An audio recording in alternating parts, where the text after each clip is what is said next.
Welcome students to today's class on socio-economic basis of the constitutions, and as we are dealing with the module on comparative government and politics, and as we have done for our earlier modules, we will deal with the sources of the constitutions of USA, UK, Russia, China, France and Switzerland.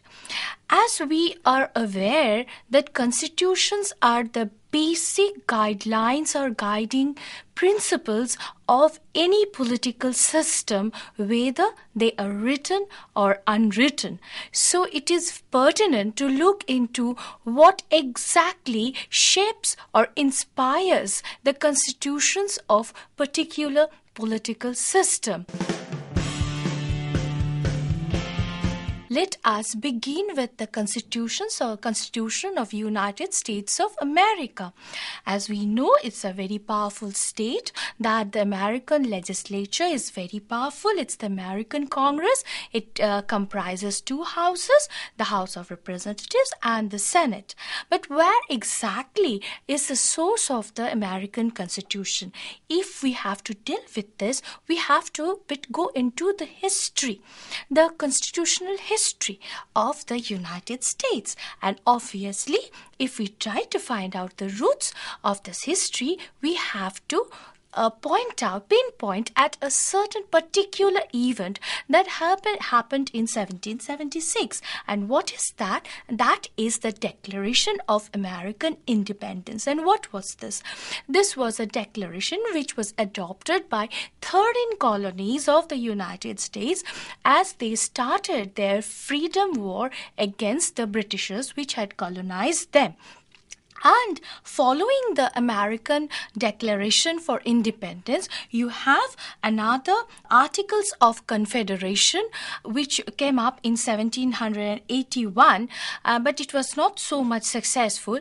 But nevertheless, it was also a landmark and helped in the later constitutional development. The current Constitution of the United States, which dates back to 1788, could be seen as a kind of culmination of the Philadelphia Convention, which had started for 1787. The Philadelphia Convention of 1787 was a landmark, the formation of the American Constitution, which was adopted in 1788. But we must be aware of also the fact that this constitution, which was functioning quite well, got into a crisis in 1861, and it was during the tenure of President Abraham Lincoln when the 11 southern states, they tried to just pull out from the Federation.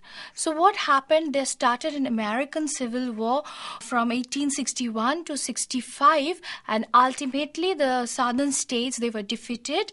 And you also know of the fact that it's an important role that President Abraham Lincoln played in abolition of slavery too, along with the defeat of the southern states, and so they could not withdraw. They were there in the Federation.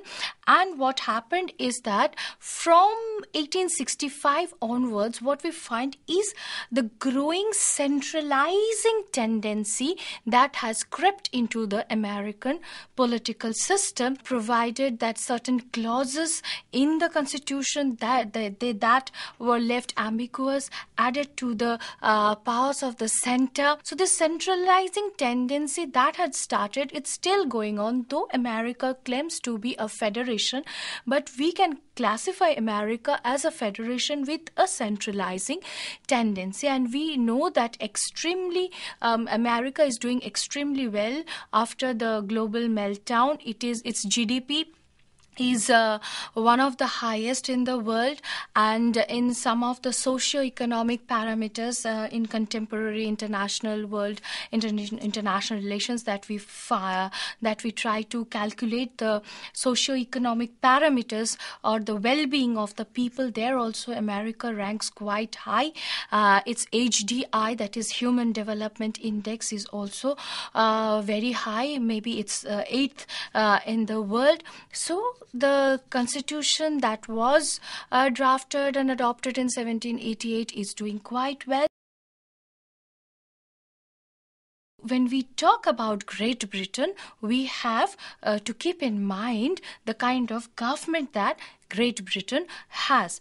It is a constitutional monarchy with a parliamentary form of government. In case of America, we have a written constitution which has been adopted, but in case of UK, we don't have a written constitution. The constitution is unwritten. Yet, we find that Britain is guided by the conventions, which are usages and practices which have evolved over time, and in all its policies and programs and parliamentary functions, it is guided by the principle of rule of law. So, being unwritten does not create a problem in governance in case of United Kingdom. And as many academicians have found out that maybe the constitution is unwritten, it is based on conventions, but when we try to analyze or examine or go in deep into the roots of the constitution, definitely we have some great charters like the Magna Carta of 1215, Petition of Rights of 1628, of Bill of Rights of 1689, which are the pillars of the British political system, and these are written documents, and these are the sources of the British Constitution. And then we have important statutes and acts of the British Parliament, which, and the whole array, whole body of acts, there are so many which form the pillars of governance of British political system.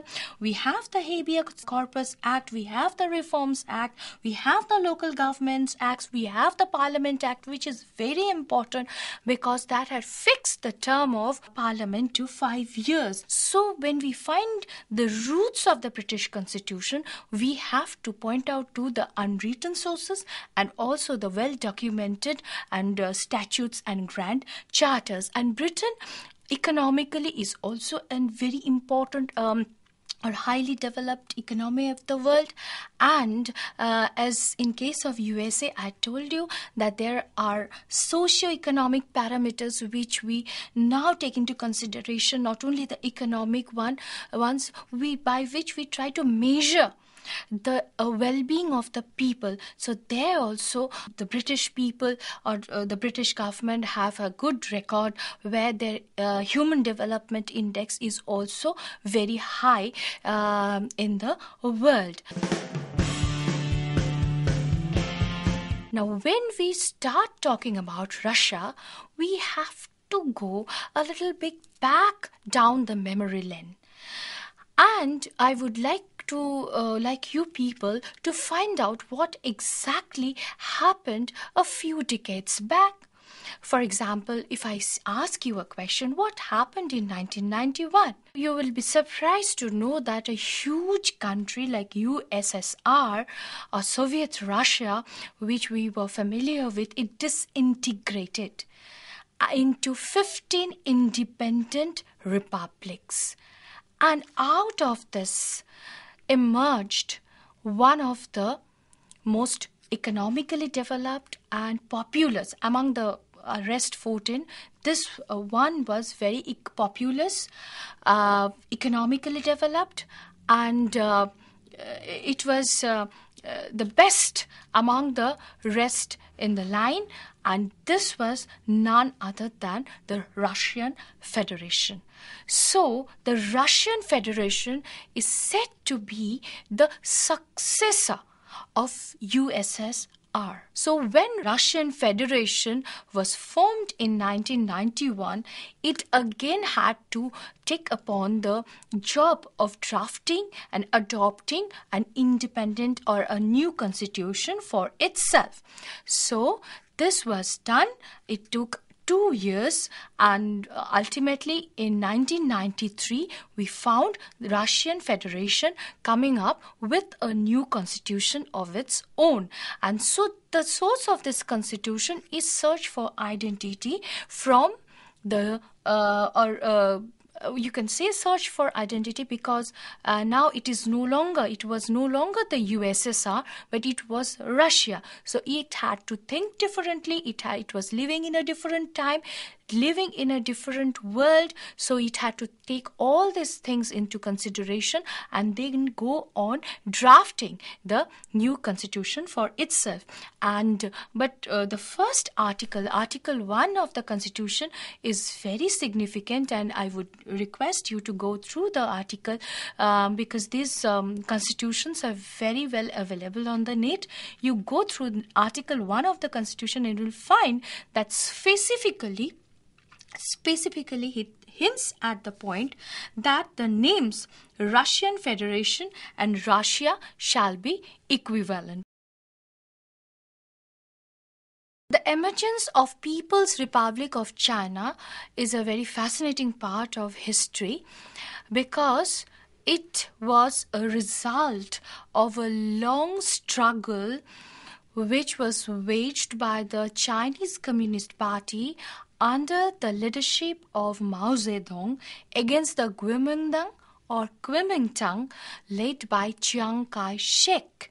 So it was a long battle, long struggle, and ultimately out of this communist revolution, you have the emergence of People's Republic of China on 1st October 1949. Then when did China had its constitution?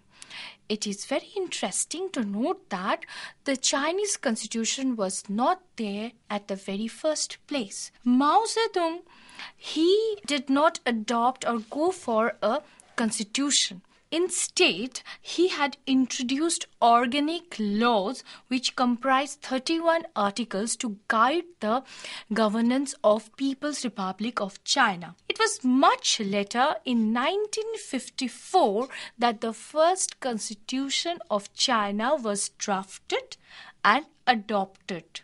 But again, you'll see that repeatedly over the time, the Chinese constitutions get discarded and newer constitutions come into its place. So this 1954 constitution, it did not last long. And what happened in 1975, right after the Cultural Revolution, again led by Mao, you have another new constitution coming into its place. So this 1975 constitution was not again the last constitution that China had. Now what happened around mid-70s when Mao Zedong died, there emerged a tussle among the hierarchies in the Chinese Communist Party.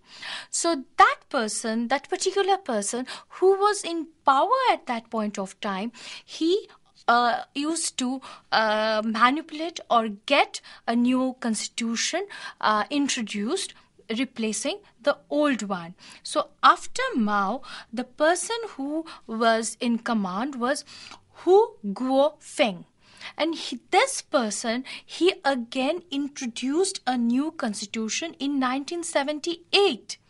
And then when in 1982, Hu became a little bit powerless, and in his place Deng Xiaoping became a big shot in the Chinese Communist Party. Well, as I had said earlier, the 1978 constitution was discarded, and in its place the 1982 constitution was introduced by Deng Xiaoping. And now this 1982 constitution, fortunately, is still surviving, and there is a specific mention of ideology.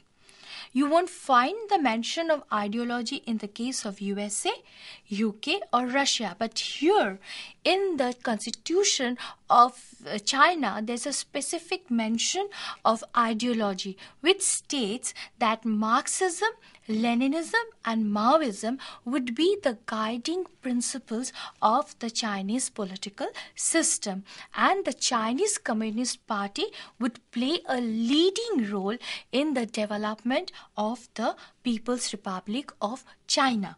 Now, the interesting point is that because time is not the same, it has changed from 1949 when PRC had emerged till 1982, and now we are living in 2017.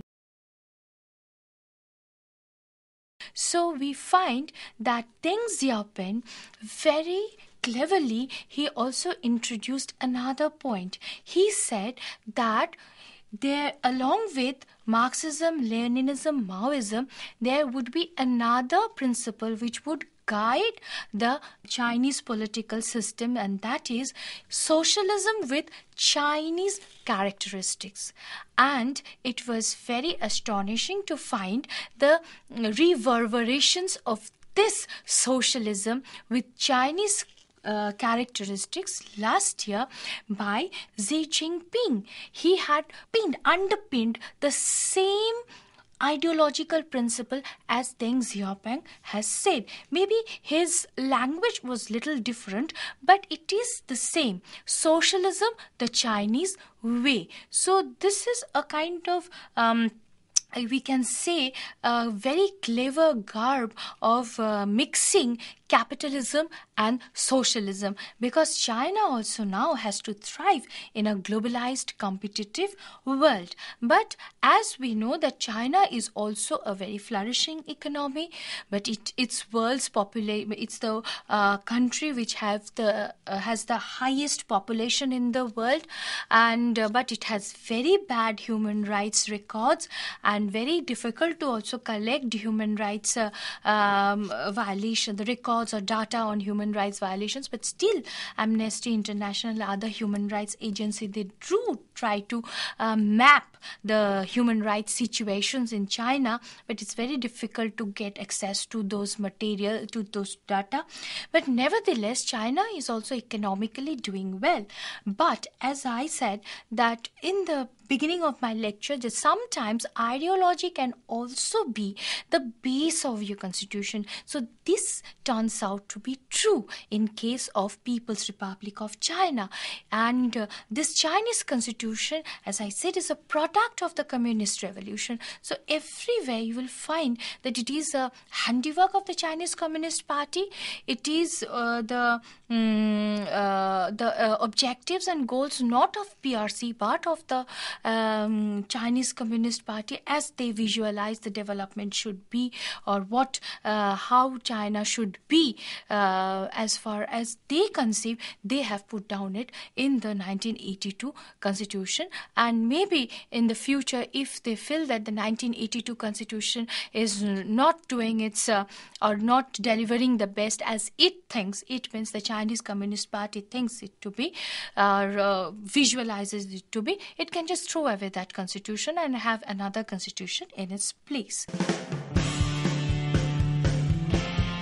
One has to bear in the mind that it was in France that you had the French Revolution in 1789, and the French Revolution which gave to the world the mantra of liberty, equality and fraternity, and this had inspired a lot of drafters of constitutions all over the world. Even our Indian constitution has been inspired by these ideals of liberty, equality and fraternity, and you will find these ideals reflected in the preamble of the Indian constitutions. Now, immediately after the French Revolution, the National Assembly, it adopted another famous declaration which had inspired the entire world, which has given the first lessons of human rights to the entire world, and which has been an inspiring principle in adoption of Universal Declaration of Human Rights by the United Nations on 10th December 1948. And what was that? It adopted the Declaration of the Rights of Man and Citizen in 1789. It contained the rights, the civil, the political, the social, the basic human rights of the individuals, which should be given to the individuals, which should be respected. That was given to the world first by the Declaration of the Rights of Man and Citizen. And with the French Revolution in place, and after we find that when this National Assembly was formed, the first French Republic emerged. Okay, the first French Republic emerged. Why did I underpin the word First French Republic? Because again, this was not the only republic. So you have the first French Republic from 1789 to 1848. 1848 you have the Second Republic of France. 1871 you have the Third Republic of France. 1945 you have the Fourth Republic of France, and you have in 1958 you have the Fifth Republic of France, which is still going, because the Fifth Republic started when Charles de Gaulle came into the steermanship of the French political system. And we know how de Gaulle, with his charisma, with his personality, had led France to stability and to a lot of political development. And this is still continuing. My point is that what I hinted at before, when I started the discussion on France, that what about the constitutions? And I said that there was not one single constitution. Then what was the situation? So first French Republic, 1789, and the first constitution France gets is in 1791. Then what happened?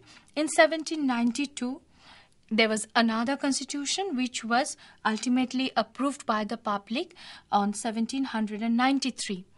But after that, it will just take a lot of time if I go on giving you the details, because France had 16 constitutions just between the period 1789 to 1958. A record. 16 constitutions, and one constitution out of the 16, which was known as Act Additional, which was adopted in 1835, it lasted just for 21 days.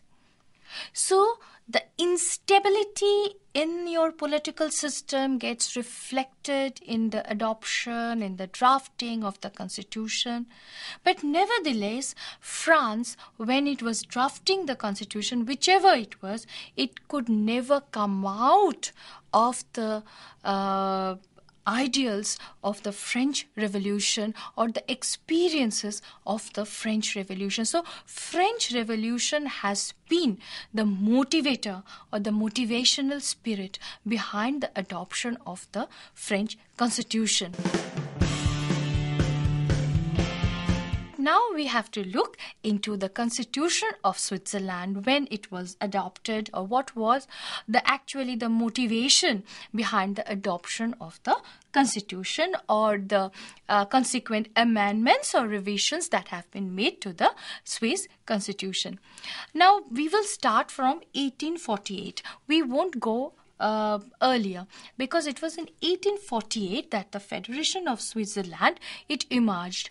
From 1815 to 1848, this period of history is also important in case of Switzerland, because the radicals and the federalists, they were continuously fighting amongst themselves. It's almost like a civil war, but I won't say it's a civil war, but it was a conflictual situation and a situation of instability in Switzerland.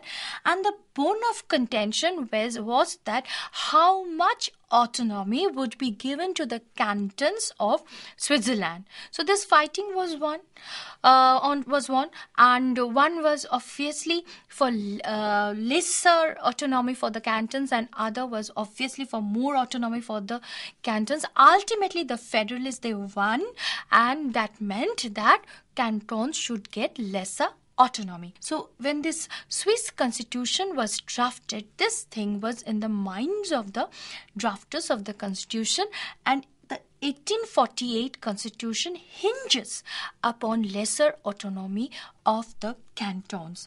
But again, we have a total revision of the Constitution of Switzerland in 1874. That is almost 26 years after the promulgation of the 1848 Constitution. Now, when it was revised, among all other things, again what was kept in the mind was more centralization, that is lesser autonomy again to the cantons. So this was the driving force behind the revision that was done to the Constitution of 1848. Now, this was not the end. This 1874 Constitution got a total revision in 1998. And when this total revision was done, again we find that certain points were like echo of the first, that 1848 Constitution, and it hinged upon lesser autonomy to the cantons and more centralization. And the entire process takes quite a lot of time in Switzerland, because we are aware that Switzerland is a land of direct democracy. And by direct democracy, I must say that 2 or 3 practices which are linked with direct democracy is the referendum, initiative, and recall. So any constitutional amendment have to be sent back to the people to evoke their opinion, and ultimately when the people agrees to it, if the referendum is for the amendment, then only the government can go forward with the amendment. So, a total revision was proposed in 1998. Ultimately, the draft of the constitution was given to the people to elicit their opinion through a referendum, and ultimately when the referendum, the results came up, it was 2000, and when we had this new constitution of Switzerland coming into effect. So in today's lesson, what we learned is the basis of the constitutions of the 6 countries, because if we are not aware of the basis, the historical roots, the ideological roots, the cultural roots of the constitutions of a particular country, we won't be able to grasp the essence of the constitution and the working of the constitution, the nature of the political system of a particular country, or the political parties, interest groups, the new social movements that happen in that particular country, and of course the political culture and the political socialization. If it has to be examined and analyzed, a basic understanding of the basis of the constitution of any country is a prerequisite.